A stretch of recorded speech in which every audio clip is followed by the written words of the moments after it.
Okay, this lesson is about oops, generalizing from a sample. We are continuing our work in inductive reasoning, and we're building on that with a second form or an additional form of inductive reasoning. And this type of reasoning has a very obvious and descriptive name. We call it generalizing from a sample because in this form of inductive reasoning, we generalize from a sample. Now, what does it mean to generalize? Let's just abstractly think about the title because it'll give us clues to what's going on. When we generalize, we make a statement about a broad group, or we'll pick up specific terms for this in a bit through the lesson, but what we refer to as a population or a group of things. And how do we do that? Well, that's how logically can we support or how logically can we defend general statements. You will be familiar with the idea that there are good general statements and there are bad general statements. And what I mean by that is I don't mean offensive general statements. Though there are offensive general statements, that's not what I mean by bad general statements. The difference between, in my estimation or in our estimation here, between good and bad generalizations has to do with whether they're supported well, whether there's a good reason to believe that generalization or not. And there are a great number of generalizations out there that we have no good reason to believe. Or that no good reasons are offered for believing. And there are generalizations out there with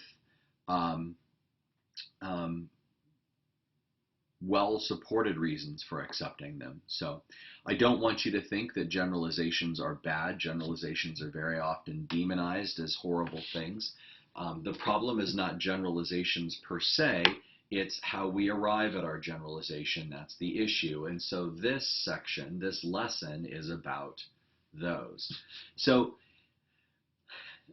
let's start the lesson with this. What do these statements have in common? The first one is dear to my heart. I avoid philosophy courses because they are too abstract for me.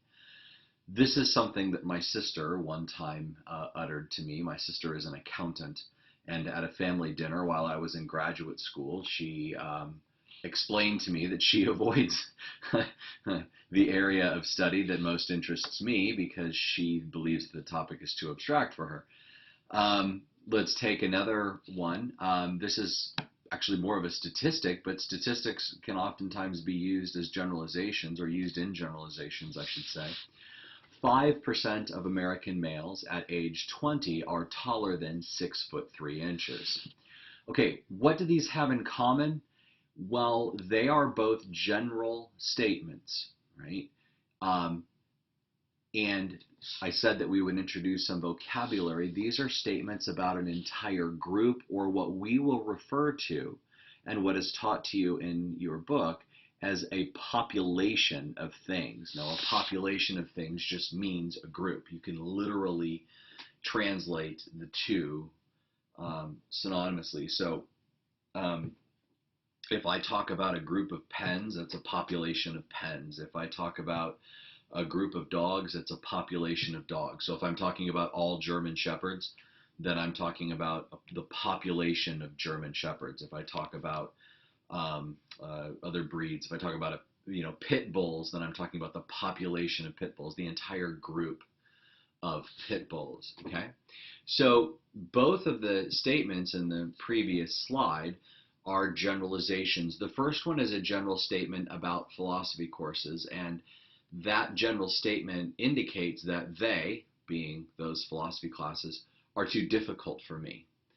The second one is a general statement about American males at age 20. And what we're saying about that population, American males age 20, is that 5% of them are taller than 6'3". Okay? Now, I understand that it's sort of weird to think about statements being populations. It's just weird language. But, if you think about, we talk about the population of the United States, and when we say that, we're talking about the group of things that is people who live in the United States. Or the population of a city refers to the number or the people who live in that city. So it shouldn't be too counterintuitive, but um, so, for example, drivers speeding on the highway during rush hour frequently get cited by the CHP. Now, CHP, sorry, but that stands for California Highway Patrol. You have an OHP, is that right? Ohio Highway Patrol? Or is it? Yeah, I guess that's right. Um, the population here, the thing that we're generalizing about is drivers who are speeding on the, it should be highway, not skyway, during rush hour. In California, some people refer to the freeways as skyways because a lot of them, they have to do these big interchanges that go up in the air. And there are some, if you get into Columbus, you get those as well. But out here, we don't get a whole lot of those.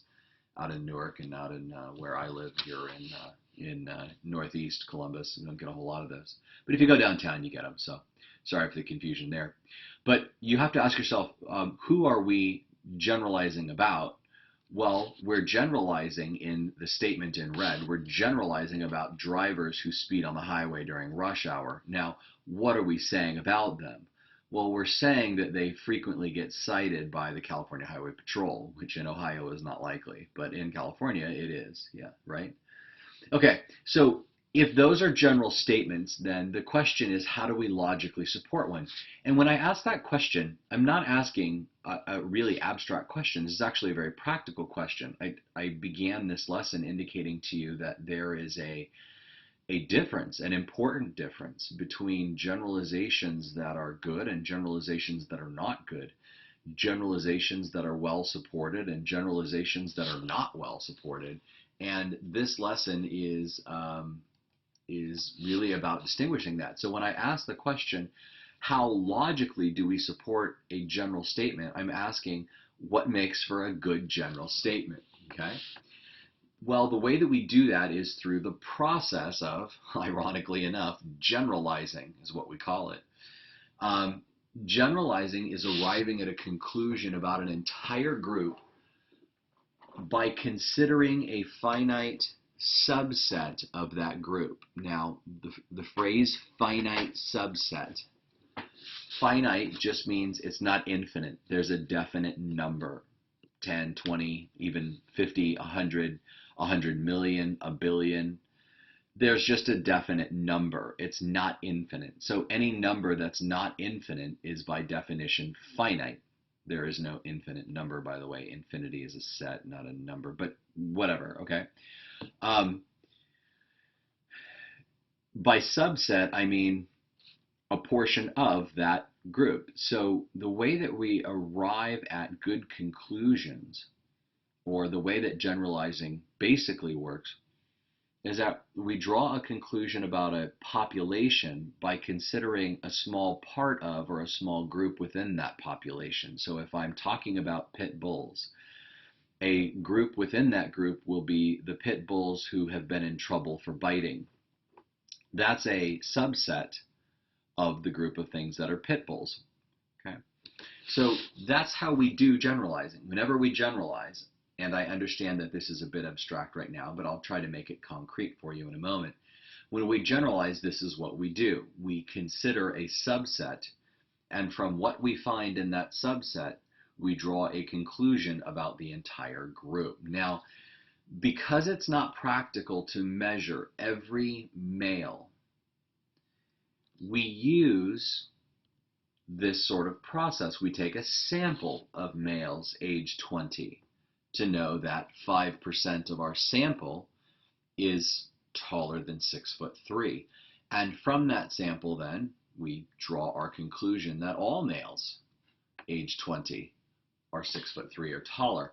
Nor can we take all philosophy courses. They will range quite a bit. They'll be very different. And so how do we draw a conclusion then about all philosophy courses? How do we draw conclusions about every male age 20? we do that by generalizing from a subset, or what we would refer to as a sample. So that subset is what we call a sample. Now, that will be, again, should be somewhat intuitive, right? I've got this illustrated in some slides further on, but when you go to Costco, one of my favorite things about going to Costco are the samples. If I go to Costco, I get to eat for free, and I get to try all sorts of neat things. Some not so neat, as a matter of fact. Actually, I should amend that statement. But there are a number of foods that I get to try, and some of them I very like. And what do? I go back for a second sample, and perhaps a third, depending on how many times I can manipulate my way past that station, and the person working it not see how much I'm taking. But the word sample shouldn't be unfamiliar to you.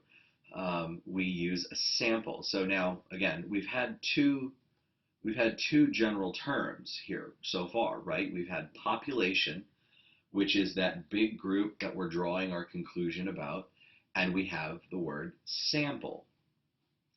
Okay, and that's the subset of the larger group that we're taking consideration of. Okay. All right, scientific sampling is actually a branch of statistics. Um, uh, we'll work more specifically on scientific sampling in the next lesson and in another lesson. But what we're talking about, statistics, really is just the mathematical science of generalizing. That's what statistics is. And it is, in fact, a very precise science, which is very interesting, that generalizations can be a precise science. But so when we engage in scientific sampling, we use a finite subset, what we have referred to as a sample, of a population, that's a group that we want to study, and the results are applied to the entire population using statistical theory. Now, a lot of the scientific knowledge requires scientific sampling. This is how we know, for example, whether a vaccine will work. How do we know if a vaccine works? How do we know if allergy shots will work? Well, you can't go out and try that on everybody. You can't go to everyone and give them a shot and see how it works, right? How do we decide? Well, we go through trials, and when we go through through a drug trial, what we do is that we go through samples. So we get a group of people, we call them the sample, and we find out what happens in that small group, in that subset, in that sample. And whatever we find to be the case in that sample, we then generalize and say is true of the entire population, the entire group. Okay? Now, scientific sampling lets us know about large populations for things like health statistics, the percentage of the population that has a specific disease, the percentage of the population that is, for example, ADHD, the percentage of the population that that has had measles, mumps, and rubella, the measles, mumps, or rubella, I guess. The percentage of people who will likely get shingles, right? Shingles is from the chicken pox virus comes back and gets you later in life. How do we do these things? Well, we have to sample. We can't go out and survey everybody. Another place we use it is public opinion polls. If you go to a website called realclearpolitics.com, they do a lot of political generalizing. They generalize and do scientific samples of political races and presidential approval ratings, and they sort of keep their eye on all those things. They do a lot of they draw a lot of generalizations about the U.S. population from the polls that they get, that they conduct. Marketing and research product preferences. Very often, if a company wants to test market their product, then they'll set up a little group and they'll give them the product and they'll get their feedback, and then they'll assume that the feedback they got is going to be true of pretty much everybody. Quality control in manufacturing. We have to generalize. If we manufacture something, we cannot test every single product. Toyota cannot test every single car that comes off the line. How do they maintain quality? Well, they have to sample. They'll pull every, and I'm making a number up here, every 10,000th car and test it. And if they find a defect, they'll know that it's likely going to be a problem in other cars. If they pull every 10,000th car, then in a day maybe they've got 10 cars to I'm totally making these numbers up. I don't know if the numbers are that large. It actually strikes me as odd that it would be. But then they've got a number of cars and they sample that. And if 10% of those cars have a problem with the windshield wiper motor, then they'll assume that 10% of every car they made had a problem with the windshield wiper. That's how that works. We also use it in climate research and global warming. We cannot monitor every step of or every part of the climate or every part of the atmosphere, and so we have to sample from specific areas. All of these things then involve generalizing from a sample. So this is all going to fall under the heading of generalizing from a sample.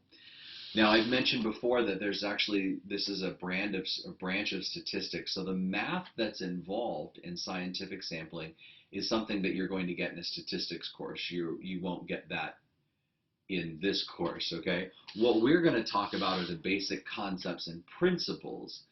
And even though the math involved can be quite heady and a bit difficult, the basic concepts to generalizing are things that we use not only in scientific sampling, but in everyday generalizations. So those are what we're going to focus on for this lesson. Now, the first three concepts should be fairly obvious. In fact, we've already talked about two of the three. That was sample and target population. So I told you about my love of Costco and getting samples there. So here was my trip to Costco. And as I walk through Costco, if you look at the top photo, what you see is what are they doing there? What are they giving out? They are giving out samples, right? In this case, the sample was of a spread that you could put on bread, not to rhyme, but a spread that you could put on bread, and they had a garlic spread, and they had an oregano spread, and they had a bunch of different spreads that you could put on toast or whatever. And so there they are at Costco giving out the samples. Now, what's supposed to happen here? Well, I'm supposed to try that sample, and if I like the sample that I tasted, let's say I try the garlic spread, and I like it, then I'm supposed to like all of their target, not their target spread, all of the target population, all of that spread. So in the bottom picture, I've got, these are the containers for sale, and that's a part of the population. And so since I like that little sample they gave me, I'm supposed to like that population or that entire group of spread made by that manufacturer, okay? Now, so the first two terms that we're looking at are ones we've already used, the sample and target population. So I've got the sample, my little taste. I've got the target population, the tubs of garlic spread that they're attempting to send me. The last concept, the last word, the last vocal thing that we're looking, vocal thing? That's bad language. The last feature of an inductive generalization or a generalization from a sample is important. It's called the attribute of interest, or sometimes it's referred to as the feature. Now, the attribute of interest is whatever I get or I find in the sample that I declare is true of the entire target population or the population. So in this case, what's the attribute of interest? Well, that it tastes good, that I like it. In the sample, I like the spread, so I will like my liking of it is the attribute of interest in the target population. I'll like it whenever I taste it from any container in that target population, okay? Now, again, generalizing is arriving at a conclusion about an entire group, what we call population, by considering a finite subset of that group, which we call the sample. So the finite subset of the group is called the sample. The entire group as a whole is the target population, or sometimes we call it the target, sometimes just the population, but that's what we call it. So let's try this as just a sample. Let's take a poll. Okay, now this is going to be hard to do because it's just me and you. And I'm not really there. I recorded this hours earlier, days, months earlier. Okay, but let's take a poll. I do this in my in-class courses, and I generally know the way this plays out. So we'll take a poll. Now, question for you. Which would you rather be? Would you rather be rich and stupid, or would you rather be poor and smart? Now, at the end of the day, what we're going to do is I go around my class and I sample the students in my class. Which would you rather be? Which would you rather be? And typically what happens is that 60% of my class choose to be poor and smart. So clearly 40% choose to be rich and stupid. Now, 60% of my class prefers to be poor and smart. Now from that, we might say, therefore, 60% of all students on this campus would prefer to be poor and smart. That is, 60% of the students from COTC and OSU Newark would prefer to be poor and smart. Because remember, our campus consists of both COTC and OSU students. Now, my sample is this class, right? My target population are all students on this campus. Now, what's the feature in this? The feature, the thing that is supposed to be the same, is the percentage of students preferring to be poor and smart. So, since 60% of my class prefers generally to be poor and smart, I'm going to come to the conclusion that 60% of all students on this campus prefer to be poor and smart. That's an example of generalizing from a sample. So the main points to take here are sample, target population, population or target, and feature or attribute of interest. Attribute of interest being the primary word here, or sometimes we call it the feature.